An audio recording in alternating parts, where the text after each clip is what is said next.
Assalamualaikum warahmatullahi wabarakatuh. Halo, nama saya Lintang Zulfa Aulia. Saya akan menjelaskan pengertian dan ciri-ciri hubungan interpersonal.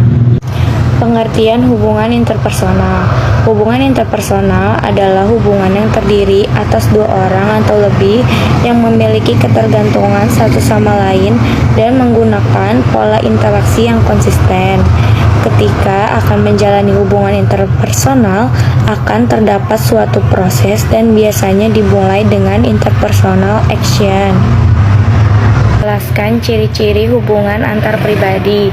Di antaranya, menurut Suwanto Awe, yang pertama, mengenal secara dekat. Artinya, mengenal secara dekat tidak hanya mengenal identitas, namun juga lebih dari itu. Yang kedua, ada saling memerlukan.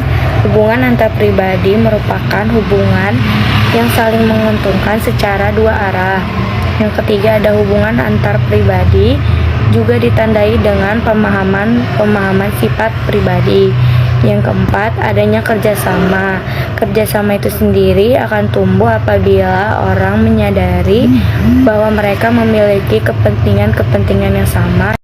Baik, selanjutnya adalah model-model hubungan antar pribadi berdasarkan teori dari Coleman dan Hammond.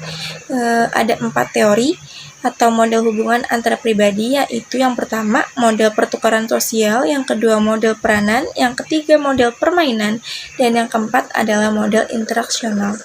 Selanjutnya adalah siklus hubungan antar pribadi. Siklus hubungan antar pribadi merupakan proses sinambung dari satu tahap ke tahap berikutnya secara berputar, sehingga setelah sampai pada tahap terakhir dari siklus dimungkinkan untuk kembali ke tahap yang awal. Pada hakikatnya, pola hubungan antar pribadi juga merupakan sebuah siklus, mulai dari perkenalan, menuju kebersamaan, kemudian perpisahan, kembali lagi ke tahap yang awal, yaitu perkenalan. Siklus hubungan antar pribadi antara lain, yang pertama, tahap perkenalan, kedua, penjajangan, ketiga, penggiatan, yang terakhir adalah pengikatan.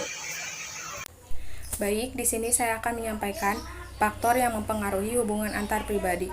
Terdapat beberapa hal yang mempengaruhi hubungan antar pribadi, yaitu komunikasi efektif. Komunikasi interpersonal dinyatakan efektif bila pertemuan antar pemangku kepentingan terbangun dalam situasi komunikatif, interaktif, dan menyenangkan. Lalu ekspresi wajah. Ekspresi wajah menimbulkan kesan dan persepsi yang sangat menentukan penerimaan individu atau kelompok.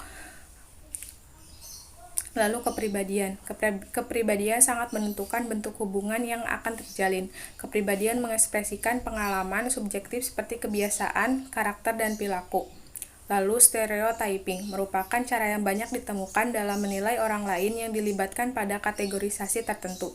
Individu atau kelompok akan merespon pengalaman dan lingkungan dengan cara memperlakukan anggota masyarakat secara berbeda atau cenderung melakukan pengelompokan menurut jenis kelamin, cerdas, bodoh, rajin, atau malas. Lalu kesamaan karakter personal. Manusia selalu berusaha mencapai konsistensi dalam sikap dan perilakunya, atau kita cenderung menyukai orang lain. Kita ingin mereka memilih sikap yang sama dengan kita, dan jika menyukai orang lain, kita ingin memilih sikap mereka yang sama dan lainnya. Lalu kemampuan dalam hubungan antar pribadi. Yang pertama, menyimak. Walaupun kesannya remeh, menyimak atau mendengarkan secara aktif sebenarnya bukan keterampilan yang mudah untuk dilakukan. Menyimak adalah salah satu contoh komunikasi antar pribadi yang cukup sederhana untuk mulai kita terapkan. Yang kedua, berkomunikasi secara efektif. Cara mengomunikasikan ide, pendapat, atau apa yang dirasakan. Kualitas berkomunikasi tak hanya ditentukan oleh pesan verbal yang disampaikan, tapi cara menyampaikan juga mengimplikasikan pesan tersendiri. Intonasi suara, bahasa tubuh, dan ekspresi wajah kita mampu menyampaikan pesan yang sama pentingnya dengan kata-kata yang diucapkan. Yang ketiga, empati. Seorang yang memiliki empati mampu memahami apa yang dirasakan dan dibutuhkan oleh orang lain. Yang keempat, problem solving. Seorang dengan orientasi problem solving yang baik biasanya memiliki kemampuan untuk berpikir kritis dan bernalar logis. Yang kelima yaitu leadership. Leadership adalah salah satu contoh interpersonal skill yang mengintegrasikan beberapa skill sekaligus di dalamnya.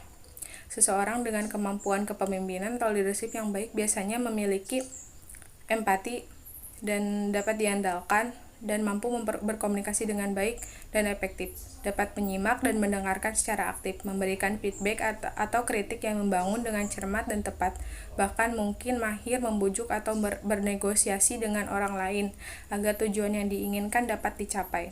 Kesimpulan materi yang bisa saya sampaikan yaitu psikologi sosial membahas mengenai hubungan antar manusia dengan manusia lainnya dan kaitannya saat mereka berinteraksi dengan sesama di lingkungan sosialnya. Hubungan antar pribadi berbicara mengenai sikap seseorang saat ia harus berhadapan dengan orang lain yang belum dikenal, bagaimana reaksinya, apa yang akan terjadi, dan bagaimana ia menyikapi perasaan pertama yang timbul bersifat positif.